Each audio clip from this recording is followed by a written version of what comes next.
Hier soir, avant de dormir, je vous partage le communiqué de presse qui a été posté par l'avocate de l'ex-femme de Nekfeu pour parler des violences qu'elle aurait subies, vu qu'il faut quand même utiliser ces termes-là, sinon ça peut être diffamatoire, même si encore une fois, je préfère croire les potentielles victimes que les potentiels agresseurs parce que j'ai une âme. Non, tu n'as pas d'âme, tu es juste une misandre qui se cache derrière un drapeau féministe.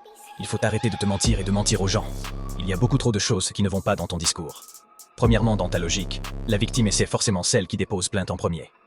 Ce qui n'a aucun sens, car l'autre personne devient automatiquement l'accusée simplement parce qu'elle n'a pas déposé plainte.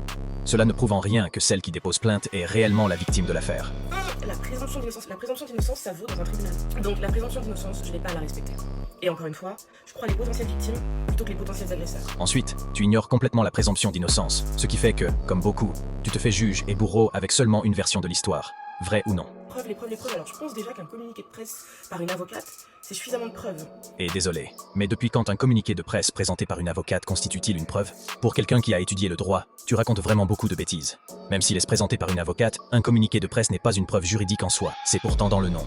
Un communiqué de presse est une déclaration publique ou une prise de position de la défense, destinée à informer les médias et le public de la version ou des arguments de la personne représentée. Mais bon, pour une personne ayant déjà pris parti pour la victime, tout est bon. Je crois les potentielles victimes plutôt que les potentiels agresseurs. Mais mettez-moi la liste des carrières brisées. Mettez-moi la liste. Si on doit parler de carrières détruites, même si elles n'ont pas toutes été complètement brisées, je peux te donner des noms. Commençons par Benjamin Mendy. Son cas à lui seul devrait suffire, mais on peut continuer. On peut aussi parler de Joseph Gatt, l'acteur de Game of Thrones. Il y a eu Neymar en 2019, Chris Brown également en 2019 à Paris, et récemment, une fille de TikTok a accusé son ex de faits qui se sont révélés être faux. Des cas comme ça, il y en a eu, et il y en aura d'autres. Tout ça pour dire que, même si nous sommes dans une époque où on préfère croire systématiquement la victime, apprenez à patienter et à écouter les deux versions, ainsi qu'à attendre les preuves, les vraies preuves, avant de prendre parti. Beaucoup de personnes sont prêtes à mentir pour obtenir ce qu'elles veulent de la personne qu'elles accusent.